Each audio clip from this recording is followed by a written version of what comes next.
Breaking news Hyderabad రాజేంద్రనగర్లో దంపతుల హత్య ఉలిక్కి పడేలా చేస్తోంది. జనచైతన్య ఫేజ్ 2లోని ఓ అపార్ట్మెంట్లో వృద్ధ దంపతులను దుండగులు ఘోరంగా హత్య చేశారు. మృతులు షేక్ అబ్దుల్లా, రిజ్వానాలుగా గుర్తించారు పోలీసులు. కేసు నమోదు చేసుకుని వివిధ కోణాల్లో దర్యాప్తు చేస్తూ ఉన్నారు.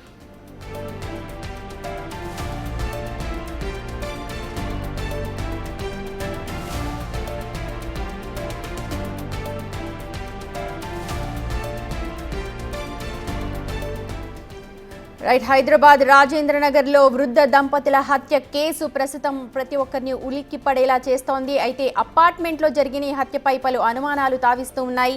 జన చైతన్య ఫేజ్ 2లోని ఓ అపార్ట్మెంట్లో వృద్ధ దంపతులను గుర్తు తెలియని దుండగులు ఘోరంగా హత్య చేశారు. ఆ మృతులు షేక్ అబ్దుల్లా, రిజ్వానాలుగా గుర్తించారు పోలీసులు. ప్రస్తుతం ఎవరు చంపారు అన్న దానిపైన సీసీటీవీ ఫుటేజ్ని చెక్ చేస్తూ ఉన్నారు. అయితే అపార్ట్మెంట్లో గల అన్ని కోణాలకు సంబంధించి కూడా దర్యాప్తు చేస్తూ ఉన్నారు. వాచ్మెన్ని కూడా వివరాలు అడిగి తెలుసుకుంటూ ఉన్నారు. ఎవరైనా పాత కక్షలా లేకపోతే వృద్ధ దంపతులను టార్గెట్ చేయాల్సిన అవసరం ఎవరికి ఉంది ఏంటి అన్న దానిపైన పూర్తిగా ఆరా తీస్తూ ఉన్నారు పోలీసులు. చూడొచ్చు మనం, డాగ్ స్క్వాడ్ కూడా ఘటనా స్థలానికి చేరుకుంది.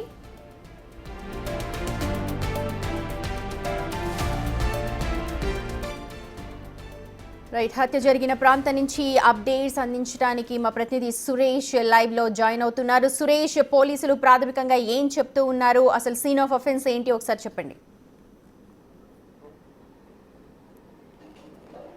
అంటే రాజేంద్ర నగర్ పోలీస్ స్టేషన్ పరిధిలో ఇద్దరు వృద్ధ దంపతులు దారుణ హత్యకు గురి కావడం జరిగింది. వీరు రిటైర్డ్ బ్యాంక్ ఎంప్లాయీస్గా ఉన్నారు. ఇక్కడికి వచ్చి వారం రోజుల క్రితమే ఈ అపార్ట్మెంట్లోకి రావడం జరిగిందని చెప్పేసి కూడా చెప్తున్నారు. ఎందుకంటే ఇక్కడ ల్యాండ్ కూడా వారిదే. వారు ఆ తర్వాత ఆ అపార్ట్మెంట్ కన్స్ట్రక్షన్ చేయించి ఇక్కడికి వచ్చారని చెప్పేసి చెప్తున్నారు. ఇంకా మొత్తం ఫ్లాట్లలో కూడా ఎవరు రాలేదు. కాబట్టి ఇది ప్లాన్ ప్రకారమే హత్య చేసి ఉంటారని చెప్పేసి కూడా పోలీసులు అనుమానిస్తున్నారు. నిన్న రాత్రి ఇద్దరి ఇంటికి కూడా ఇద్దరు బుర్కా ధరించి లోపలికి వచ్చారని చెప్పేసి కూడా వాచ్మన్ చెప్తున్నారు. ఆ తర్వాత ఉదయం చూసేసరికి ఇద్దరు వృద్ధ దంపతులు హత్యకు గురైనట్టు గమనించి వెంటనే పోలీసులకి సమాచారం అందించారు. వీరికి 4 పిల్లలు ఉన్నారు. వీరు యూకేలో సెటిల్ అయ్యారు. ఇక్కడే వృద్ధ దంపతులు రిటైర్డ్ అయిన తర్వాత ఇద్దరు బ్యాంక్ ఎంప్లాయీస్గా పనిచేస్తున్నారు. ఆ తర్వాత రిటైర్డ్ అయ్యి రాజేంద్ర నగర్లోని ఇదే అపార్ట్మెంట్లో సురేష్, కొత్త అపార్ట్మెంట్ అంటున్నారు. సేఫ్టీ మెజర్స్ ఏమైనా ఉన్నాయా? సీసీ కెమెరాలు ఉన్నాయా? వాచ్మెన్ ఉన్నాడా?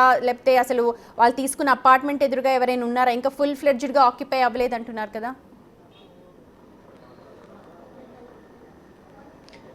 ఇది రీసెంట్గానే నిర్మాణం చేపట్టారు. ఆ తర్వాత ఇక్కడికి వారం క్రితం వీళ్ళు షిఫ్ట్ అయ్యారని చెప్తున్నారు. అయితే అన్నీ పూర్తయ్యాయి, పనులన్నీ కూడా పూర్తయ్యాయి. సీసీ కెమెరాల్లో వచ్చిన నిందితులకు సంబంధించిన సీసీ ఫుటేజ్ కూడా రికార్డ్ అయ్యింది. ఇక్కడే కింద వాచ్మెన్ రూమ్లో కూడా అతన్ని విచారిస్తున్నారు పోలీసులు. ఎవరు వచ్చారు, ఆ వాచ్మెన్ తమకు సంబంధించిన వాళ్ళు వచ్చారని యజమానికి నిన్న సాయంత్రం కాల్ చేసి ఆ తర్వాత సమాచారం ఇవ్వడంతోనే వారు పైకి వెళ్ళారని చెప్తున్నారు.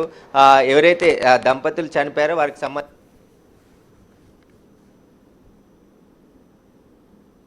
మార్నింగ్ ఫిజియోథెరపీ చేస్తామని చెప్పేసి కూడా ఇద్దరు బుర్కా ధరించి ఇక్కడికి రావడం జరిగిందని చెప్తున్నారు. అయితే వారు వచ్చిన తర్వాత పైకి వెళ్ళారు. అయితే వారికి తెలిసిన వారే లోపలికి వెళ్ళారు. ఆ తర్వాత హత్య చేసి ఇక్కడ నుంచి వెళ్ళిపోయి ఉంటారని చెప్పేసి కూడా వాచ్మెన్ అనుమానం వ్యక్తం చేస్తున్నారు. ఖచ్చితంగా వారికి సంబంధించిన సీసీ ఫుటేజ్ ని పోలీసులు ఇప్పటికే స్వాధీనం చేసుకోవడం జరిగింది. క్రూజ్ టీమ్ కి సంబంధించి కూడా ఇక్కడికి రప్పించి ఇక్కడ ఉన్నటువంటి క్లూస్ అన్ని కూడా సేకరిస్తున్నారు. అపార్ట్మెంట్ కి మొత్తం సీసీ కెమెరాలు కూడా నలువైపులా కూడా సీసీ కెమెరాలు ఉన్నాయి. వచ్చిన వారు ఎవరు, వీరికి సంబంధించి, ఎందుకంటే వాళ్ళు వచ్చిన తర్వాత ఓనర్స్ అయినటువంటి వృద్ధ దంపతులకి ఫోన్ చేశాడు వాచ్మెన్, మీకోసం ఇద్దరు బుర్కా ధరించి వచ్చారు, పైకి వస్తున్నామని చెప్పేసి చెప్పిన తర్వాతనే వారిని అలో చేసినట్టుగా తెలిసింది. కాబట్టి వీరు ఇక్కడికి వచ్చి వారం రోజులే అవుతుంది కాబట్టి తెలిసిన వాళ్ళే పక్కాగా రెక్కి నిర్వహించి హత్య చేసినట్టు కూడా చెప్తున్నారు. భారీగా ఆస్తులు కూడా సంపాదించారు. కాబట్టి ఈ నేపథ్యంలో ఎవరైనా హత్య చేయించారా లేకుంటే ఎవరైనా చోరీకి వచ్చి హత్య చేశారా అనే దానికి సంబంధించి ప్రస్తుతం మనకు కనిపిస్తున్న అపార్ట్మెంట్ ల్యాండ్ వాళ్ళదా? కన్స్ట్రక్షన్ బిల్డర్స్ తోటి అసోసియేట్ అయ్యి ఆ అపార్ట్మెంట్ నిర్మించుకున్నారా? అలాంటి ల్యాండ్స్ చాలా ఉన్నాయా? దీనికి సంబంధించి మనకి ఏమైనా ఇన్ఫర్మేషన్ అందుతోందా? అంటే వీళ్ళు ఉద్యోగం చేసే సమయంలోనే ఇక్కడ రాజేంద్ర నగర్లో ఈ ఫ్లాట్ కొన్నారు. ఆ తర్వాత బిల్డర్ చేత ఈ అపార్ట్మెంట్ని నిర్మించారు. కొన్ని సేల్ అయ్యాయి, ఇంకా మొత్తం ఫుల్ ఫిట్స్గా లోపలికి రాలేదు అని చెప్పేసి చెప్తున్నారు. కాబట్టి ఇక్కడికి వచ్చి వీరు మొదట హైదరాబాద్లో వేరే ప్రాంతంలో ఉండేవారు. వారం రోజుల క్రితమే ఈ అపార్ట్మెంట్లోకి షిఫ్ట్ అయ్యారని చెప్పేసి కూడా ఇక్కడున్న వాచ్మెన్ చెప్తున్నారు. వాచ్మెన్ని ప్రస్తుతం అదుపులోకి తీసుకొని విచారిస్తున్నారు. అసలు ఎవరు వచ్చారు, వీరికి సంబంధించి ఏమని చెప్పారు, ఎంతమంది ఇక్కడికి వచ్చారు, ఆ తర్వాత ఎప్పుడు వెళ్ళారనే దానికి సంబంధించిన పూర్తి విచారణ వాచ్మెన్ అడిగి వివరాలు తెలుసుకుంటున్నారు. వీరు వచ్చిన వారు తెలిసిన వారు కాబట్టే పైకి ఈజీగా యాక్సెస్కి వెళ్ళారు. వీళ్ళు 5వ అంతస్తులు ఉంటారు, 5వ అంతస్తుకి వెళ్ళారంటే వీళ్ళకి తెలిసిన వారే మొదట ఫోన్ చేసి అక్కడికి వెళ్ళినట్టు చెప్తున్నది. ఎవరైనా పంపిస్తే వచ్చారా లేకుంటే ఎవరు అనే దానిపై ఇంకా స్పష్టత అయితే రాలేదు. మరికొద్ది సేపట్లోనే పోలీసులు మాట్లాడితే అన్ని విషయాలు కూడా తెలిసే అవకాశం కనబడుతుంది. ఉదయం తెల్లవారుజామున తర్వాత హత్య జరిగి ఉంటుందని చెప్పేసి కూడా పోలీసులు చెప్తున్నారు. ఎందుకంటే రక్తం అడుగులో పడి ఉన్నారు కాబట్టి వారు వచ్చిన వారు రాత్రి నుంచి ఇంట్లోనే ఉన్నారా లేకుంటే మళ్ళీ వెళ్ళి బయటికి వచ్చి ఈ హత్యకు పాల్పడ్డారనే దానికి సంబంధించి కూడా పూర్తి ఇన్వెస్టిగేషన్ చేస్తున్నారు పోలీసులు. డాగ్ స్క్వాడ్ క్లూస్ టీమ్ని కూడా రప్పించి వీరికి సంబంధించిన వివరాలన్నీ కూడా రాబడుతున్నారు. అయితే ఇక్కడ క్లూస్ కూడా సేకరించడం జరిగింది. ఇద్దరు కూడా ఎవరైతే బుర్కాలో వచ్చారో వాళ్ళు మహిళలమని చెప్పేసి వచ్చారు, కానీ వాళ్ళు మహిళలు కాకపోయి ఉండొచ్చు అని చెప్పేసి కూడా పోలీసులు అనుమానిస్తున్నారు. ఎందుకంటే హత్య చేసిన తర్వాత ఇక్కడ నుంచి వెళ్ళిపోయారు కాబట్టి ఇక్కడ ఉన్నటువంటి సీసీ కెమెరాలో కూడా ఇక్కడ 4 సీసీ కెమెరాలు ఉన్నాయి. ఆ సీసీ కెమెరాల్లో కూడా రికార్డ్ అయ్యాయి. ఎవరు వచ్చారు, ఎక్కడికి వెళ్ళారనే దానికి సంబంధించిన పూర్తి ఇన్వెస్టిగేషన్ చేస్తున్నారు. బృందాలుగా ఏర్పడి ఇప్పటికే దర్యాప్తు కూడా ప్రారంభించారు. వారికి సంబంధించిన పిల్లలకి యూకేలో 4 పిల్లలు ఉంటారు కాబట్టి వారికి సమాచారం ఇప్పటికే అందించాము. వారు అక్కడ నుంచి బయలుదేరి వస్తారని చెప్పేసి కూడా పోలీసులు చెప్తున్నారు. అయితే ఎవరైనా వీరికి శత్రువులు ఎవరైనా ఉన్నారా లేదంటే ఆస్తుల తగాదాలు ఏమైనా ఉన్నాయా అనే దానికి సంబంధించి కూడా వివరాలు రాబడుతున్నారు పోలీసులు.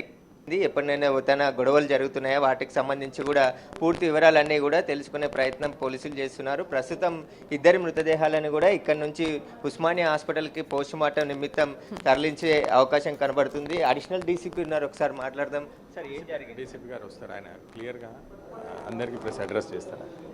అయితే డీసీపీ ఇప్పటికే స్పాట్కి చేరుకున్నారు కాబట్టి లోపల పరిశీలించిన తర్వాత పూర్తి వివరాలు కూడా మీడియాతోనే మాట్లాడే అవకాశం కనబడుతుంది. అసలు ఒకసారిగా ఇక్కడ ఉండే కాలనీవాసులు కూడా ఇదంతా కూడా కొత్తగా నిర్మాణాలు జరుగుతున్నాయి. ఇక్కడ ఉన్నటువంటి అపార్ట్మెంట్లలో ఎవరు వీరికి వచ్చారంటే వీళ్ళు వారం తర్వాతనే ఇక్కడికి షిఫ్ట్ అయ్యారు కాబట్టి తెలిసిన వారే. Right Suresh, thank you.